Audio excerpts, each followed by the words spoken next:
सर्वाभूती सुखरूप ज्ञानोबा माझा. ज्ञानोबरायांच्या सप्तशतकोत्तर सुवर्ण जन्म महोत्सवाच्या निमित्तानं जे काय चांदोबाचं लिम या ठिकाणी आपण सार्वजनिक पारायण करणार आहोत, त्या निमित्तानं उपस्थित असलेल्या सर्वांचंच मी दर्शन घेतो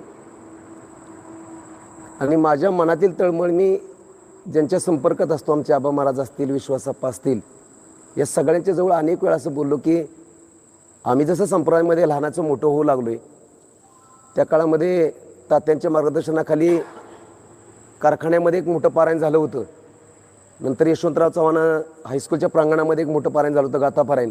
आणि त्याच्यानंतर आम्हाला काय मोठे 2016मध्ये एक चांगलं पारायण झालं तालुक्याच्या वतीनं. आणि त्याच्यानंतर फार मोठी पोकळी निर्माण झालेली आहे. तर आपण साधक आहोत, आपण दुसऱ्याचे म्हणजे यामध्ये बहुतेक लोक हे ज्या त्या गावामधून आले ती साधक माणसं आहेत. आणि ही साधक